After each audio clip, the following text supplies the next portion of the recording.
Assalamualaikum warahmatullahi wabarakatuh. Alhamdulillahirabbil alamin, wassalatu wassalamu ala asrafil anbiya'i wal mursalin, sayyidina wa maulana Muhammadin wa ala alihi wa sahbihi ajma'in.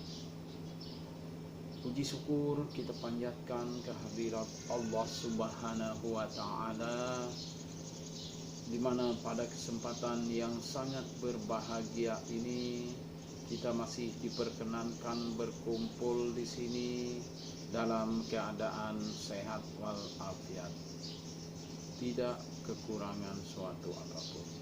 Salawat dan salam kita sanjungkan kehadirat Nabi besar Muhammad sallallahu alaihi wasallam, di mana pada kesempatan yang sangat berbahagia ini kita masih diberikan rahmat oleh Allah Subhanahu wa taala, rahmat kasih sayang, rahmat kesehatan, berkah sehat ya. Dan mudah-mudahan pada kesempatan yang berbahagia ini juga kita masih diberikan Allah sehat, panjang umur, diberikan limpahan rahmat, rezeki, kasih sayang, dan kita dimasukkan ke golongan orang-orang yang soleh, orang-orang yang bertakwa, dan kelak kita dijauhkan dari azab kubur, dijauhkan dari siksa api neraka, diberikan Allah kebaikan-kebaikan di dunia, kebaikan-kebaikan di akhirat, dijauhkan Allah dari keburukan-keburukan dunia, dan dijauhkan Allah dari keburukan-keburukan akhirat. Pada kesempatan yang sangat berbahagia ini, izinkan kami menyampaikan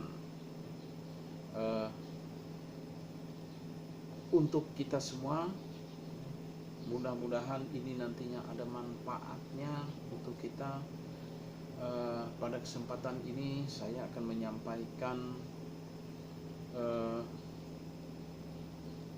10 macam ya tanda-tanda seseorang itu cinta kepada Allah. Cinta kepada Allah menurut Ibnul Halid ya, menurut Ibnul Halid.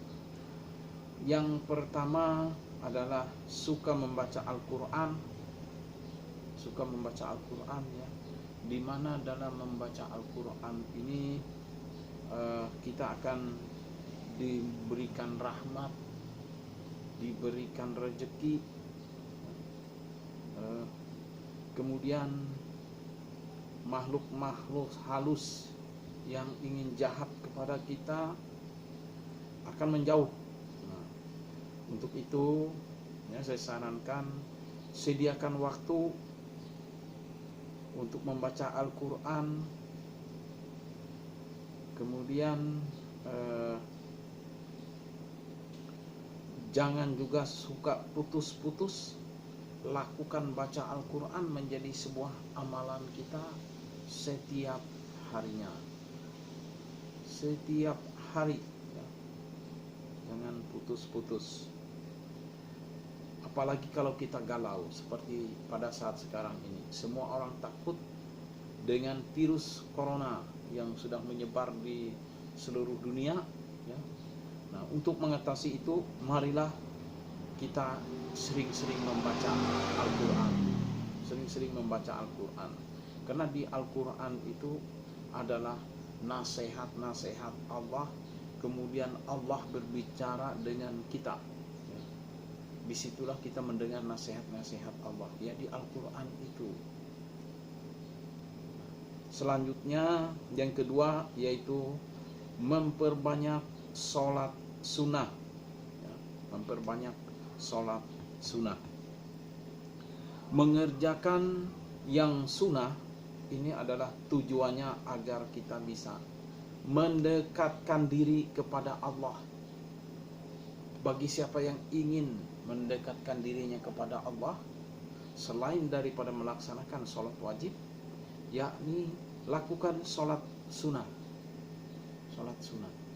Apakah itu tahajud, zikir, apakah sholat tahajud, ya, sholat hajat, sholat duha, kemudian kita lakukan sholat taubat,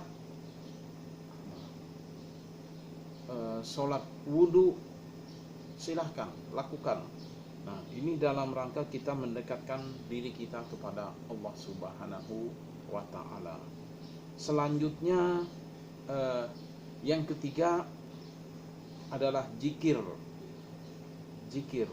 Setiap saat kita harus melakukan zikir. Bisa duduk, ya, bisa berdiri, ataupun pada saat berbaring. Termasuk di sini zikir kita lakukan juga adalah salawat kepada Nabi besar Muhammad sallallahu alaihi wasallam. Allahumma shalli ala Muhammad. Kemudian kita membaca zikir. Zikir di sini banyak sekali manfaatnya, ya.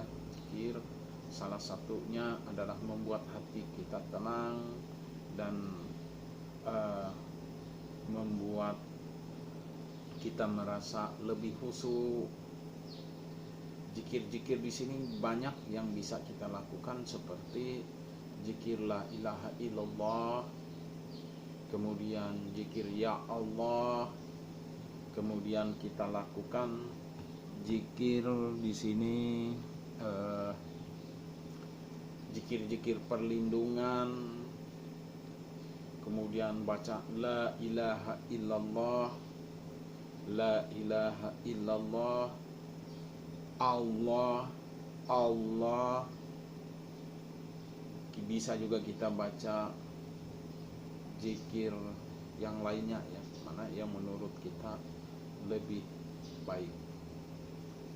Yang jelas kita harus mengucapkan zikir itu dengan tulus ikhlas.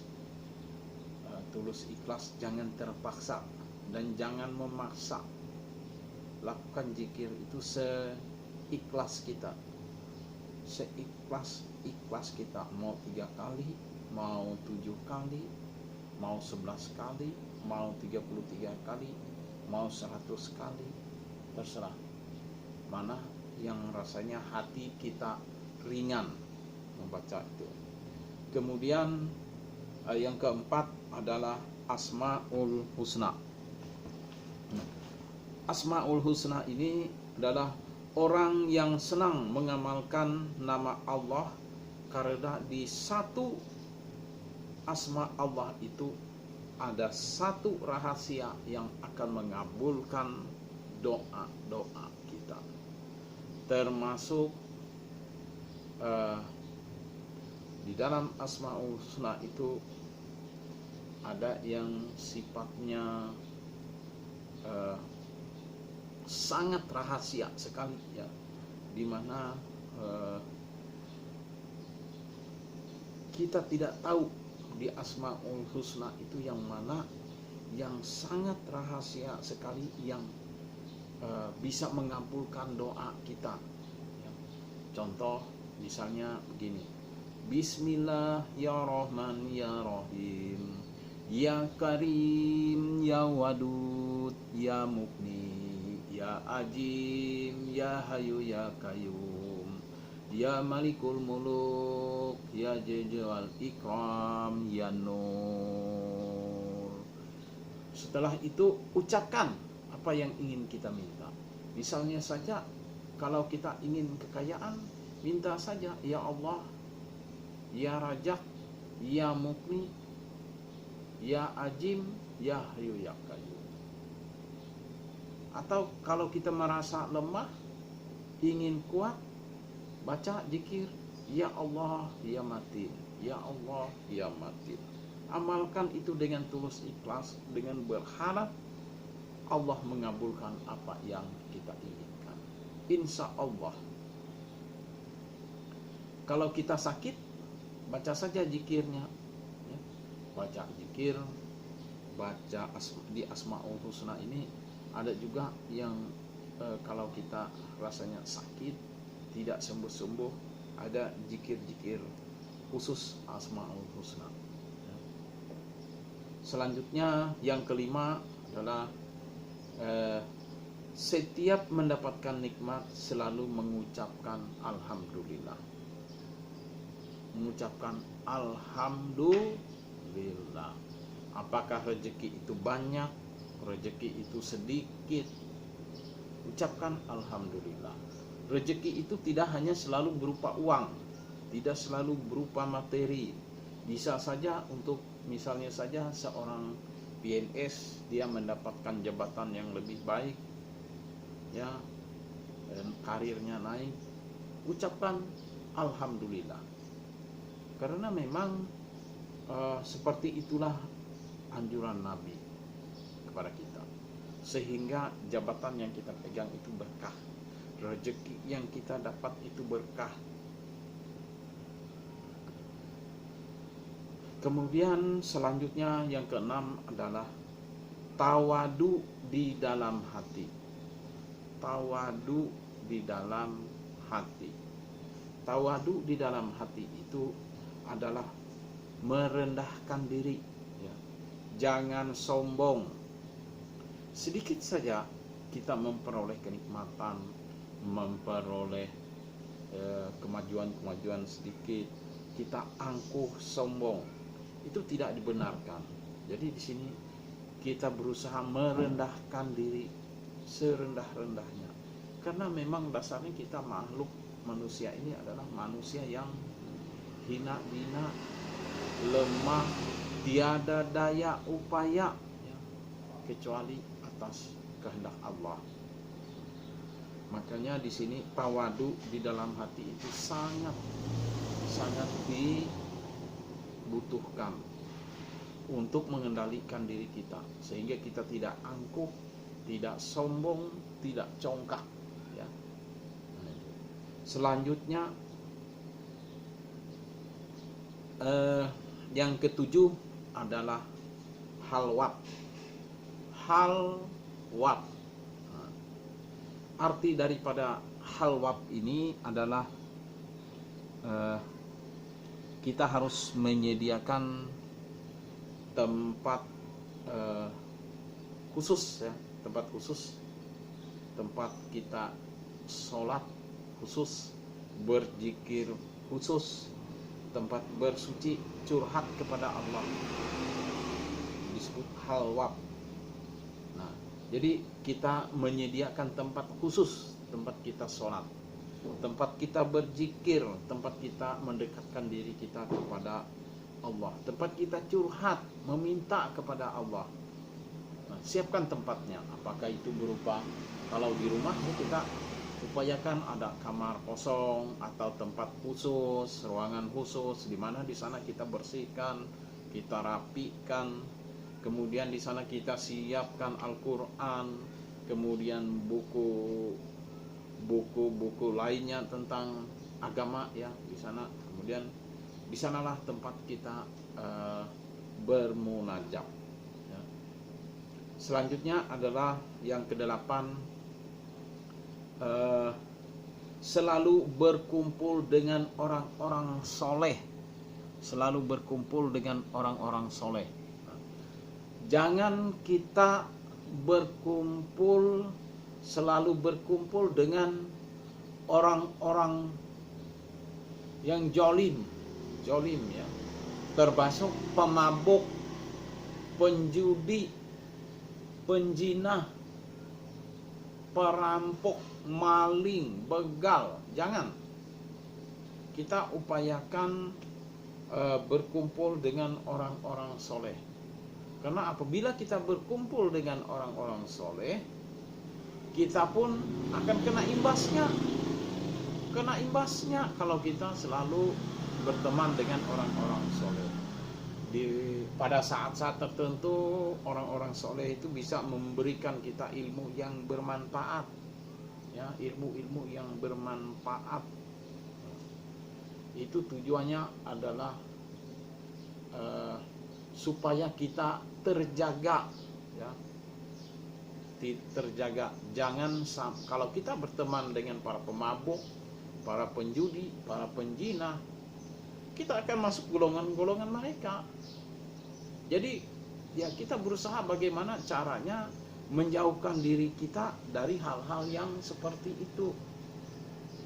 Apalagi saat sekarang ini dunia sudah tua, kata Ustadz Uwas ya, Abdul Somad. Dunia ini sudah tua. Sudah saatnya kita mendekatkan diri kepada Allah. Belajar dari yang tidak bisa menjadi bisa. Kalau kita sudah lancar membaca Al-Quran, ya upayakan kita menghafal ya, menghafal. Kalau kita tidak lancar, belajarlah kita supaya lebih lancar. Mengenal huruf-huruf Al-Quran, kemudian menghafal-hafal ayat Al-Quran, supaya kita bisa menjadi orang yang disukai oleh Allah. Yang selanjutnya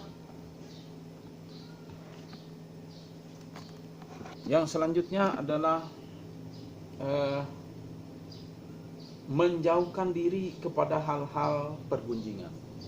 Nah, di sini ibu-ibu ya, ibu-ibu biasanya, mohon maaf tidak menuduh ya, ibu-ibu kalau berkumpul di warung-warung atau di mana saja biasanya sering melakukan pergunjingan, mengomongin orang ini itu dan lain sebagainya. Hal-hal itu ya upayakan untuk kita hindari. Ya, semaksimal mungkinlah kita berusaha. Selanjutnya adalah yang ke-10, mendahulukan hak-hak Allah. Mendahulukan hak-hak Allah.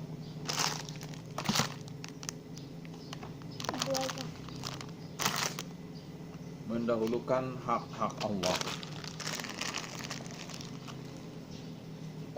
Di sini mendahulukan hak-hak Allah, misalnya sampai waktu sholat ya, tinggalkan semua pekerjaan dunia. Mari kita laksanakan sholat bersama-sama, berjamaah ya. Kalau laki-laki kan memang dianjurkan di masjid, tetapi kalau perempuan dianjurkan di rumah. Di sini ya kita memang dituntut untuk selalu mendahulukan hak Allah. Kalau sudah sampai waktunya azan atau orang kalau di masjid itu sudah ngaji ya, itu ada bunyi ngaji biasanya, di sana sebaiknya kita berusaha mempersiapkan diri kita, membersihkan diri kita, tubuh, badan dibersihkan, siap-siap untuk melaksanakan ibadah sholat ya, karena itu memang hak Allah. Sholat itu adalah hak Allah, bukan hak kita. Hak Allah, dia menuntut kita sholat. Sholat 5 waktu itu adalah wajib, karena itu adalah hak Allah. Hak Allah atas kita ya, atas kita sebagai manusia yang diciptakannya. Kemudian secara khusus juga saya menyampaikan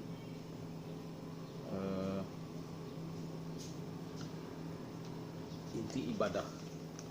Inti ibadah itu sebenarnya adalah untuk bertemu Allah ya, bertemu Allah. Nah, jadi kalau kita ingin bertemu Allah ya pada saat sholat itu, pada saat sholat, disitulah kita bertemu dengan Allah. Kita langsung menghadap dengan Allah, kita memuji Allah, kita berdoa kepada Allah pada saat sholat. Kemudian kalau kita ingin mendengarkan nasihat-nasihat Allah, dengarkan nasihat-nasihat Allah, petuah-petuah Allah ya kepada kita, maka bacalah Al-Qur'an, Karena sesungguhnya di Al-Qur'an itu adalah kata-kata Allah. Di Al-Qur'an itu tidak ada ya hadis Nabi pun tidak ada. Semua di Al-Qur'an itu adalah kata-kata Allah. Tidak ada kata-kata makhluk lain. Beda dengan kitab-kitab lainnya ya. Seperti yang ada sekarang ya, yang kita semua di Al-Qur'an itu adalah kata-kata Allah. Nah, itu adalah beberapa hal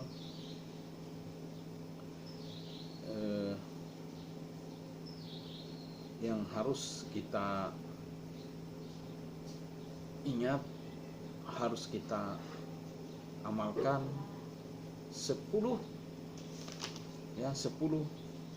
tanda-tanda macam cinta kita kepada Allah menurut Ibnu Hajar.